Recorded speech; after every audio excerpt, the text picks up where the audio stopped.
रजनी को बचपन से ही पेंटिंग का बहुत शौक था। वो हमेशा से ही पेंटर बनना चाहती थी, पर उसके माँ और पिताजी ने उसको कभी भी इस चीज के लिए सपोर्ट नहीं किया और उसकी शादी नीरव से हो गई। नीरव रजनी को बहुत प्यार करता था, पर रजनी हमेशा चुपचाप ही रहती।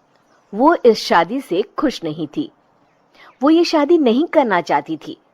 उसे तो हमेशा से पेंटर जो बनना था। अपने इस सपने को वो नहीं पूरा कर पाई, इसलिए वो हमेशा उदास रहती थी।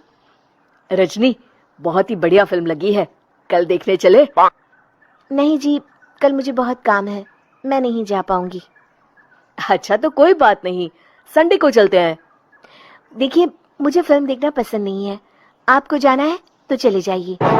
नीरव को मना करके रजनी वहां से चली जाती है और अपने बैग को खोलकर उसमें बंद पड़े ब्रश और कलर्स को देखकर रोने लगती है। रजनी, चलो ना कहीं बाहर खाने चलते हैं, कुछ तुम्हारी पसंद का। जी, मुझे नहीं जाना, मेरी तबीयत ठीक नहीं है। रजनी वहां से चली जाती है। नीरव को समझ नहीं आता कि रजनी उससे इतना दूर क्यों रहती है। वो जब भी उसके साथ वक्त बिताना चाहता है, रजनी कोई ना कोई बहाना बना देती है। एक दिन घर पर कोई नहीं था। रजनी घर का सारा काम जल्दी से खत्म कर लेती है। घर पर अकेले होने के कारण वो सोचती है कि वो आज पेंटिंग करेगी। वो अपने कमरे में जाकर पेंट ब्रशेस और कलर्स निकालकर जैसे ही कलर मिक्स कर रही होती है कि दरवाजे पर बेल बज जाती है। अब कौन आ गया इस वक्त? इतनी मुश्किल से तो मुझे पेंट करने का मौका मिला है। रजनी दरवाजा खोलती है तो उसकी सास अपनी सहेलियों के साथ खड़ी होती है और सब घर के अंदर आ जाते हैं। अरे बहू, सबको शरबत बनाकर पिला दे, बाहर तो बड़ी गर्मी है। उफ। जी। रजनी पेंट ना कर पाने से उदास हो जाती है। उसे गुस्सा भी आ रहा होता है कि उसने इस शादी के लिए हाँ क्यों कह दी। वो रसोई में जा रही होती है कि उसकी सास उसे रोकती है। बहू, सबके खाने का भी इंतजाम कर लेना, आज का लंच तो ये सब यहीं करेगी। हाँ। रजनी बिना कुछ कहे रसोई में चली जाती है। सबके लिए खाना बनाती है। सब खाना खाते हैं और रजनी घड़ी देखती है कि ये सब कब जाएंगे ताकि वो अपनी पेंटिंग कर सके। जब शाम होती है तब सब चले जाते हैं अपने घर। अरे बहू, सब तेरे खाने की तो बहुत तारीफ कर रहे थे, सबको बहुत अच्छा लगा खाना। आपको मुझे सुबह बताना चाहिए था ना कि आपकी सहेलियां आ रही है। पता भी है कितना वक्त लगा सारा खाना बनाने में। अरे बहू, तू ऐसे कैसे बात कर रही है मुझसे? तो और कैसे बात करूं? मैं इस घर की कोई नौकरानी नहीं हूं कि इतना काम करूंगी। रजनी अपने कमरे में जाकर दरवाजा बंद कर लेती है। शाम को जब नीरव आता है तो उसकी माँ उसे पूरी घटना के बारे में बताती है। क्या रजनी ने आपसे इस तरह बात की माँ? हाँ, और पता नहीं उसे क्या हो गया है, शाम से बाहर भी नहीं आई है। मैंने तो कई बार आवाज दी, खाना भी नहीं खाया उसने। तू ही बात करके देख ले बेटा। नीरव अपने कमरे का दरवाजा खटखटाता है। रजनी, दरवाजा खोलो, मैं हूं।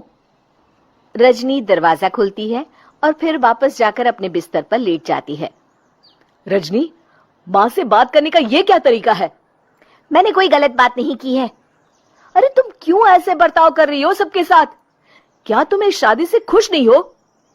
रजनी कुछ नहीं बोलती। अरे बताओ मुझे रजनी, क्या ये शादी तुम्हारी मर्जी के खिलाफ हुई है? हाँ, मैं ये शादी कभी नहीं करना चाहती थी। तुमसे क्या, मैं किसी से भी शादी नहीं करना चाहती थी। रजनी रोने लगती है। चुप हो जाओ रजनी, बताओ मुझे, तुम क्यों नहीं करना चाहती थी शादी? रजनी बेड के नीचे से अपने पेंटिंग्स, कलर्स, ब्रश, पेपर्स निकालती है। इतने में उसकी सास भी कमरे में आ जाती है। ये देख रहे हो, ये थे मेरे सपने।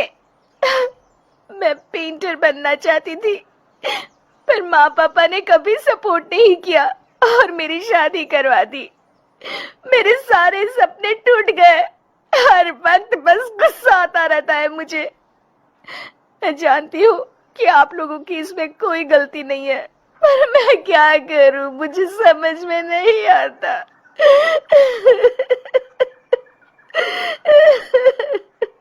रजनी फूट फूट कर रोने लगती है। मुझे माफ कर दीजिए, आप दोनों के साथ मैं बहुत बुरा बर्ताव कर रही हूँ। अरे रजनी बेटा, चुप हो जाओ तुम। नीरव पानी लेकर आता है। ये लो पानी पियो और शांत हो जाओ। रजनी पानी पीती है और उसकी सास पेंटिंग्स देख रही होती है।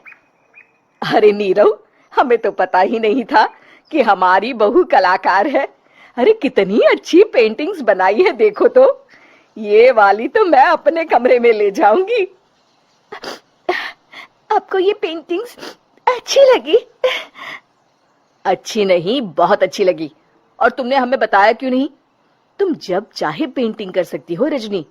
हम तुम्हारे सपनों को पूरा करने में तुम्हारा पूरा साथ देंगे। हाँ बेटा, हम कला की कद्र करते हैं। हम कलाकार तो नहीं, पर मुझे गर्व है कि मेरी बहू एक कलाकार है। रजनी, नीरव और सास तीनों हंस पड़ते हैं।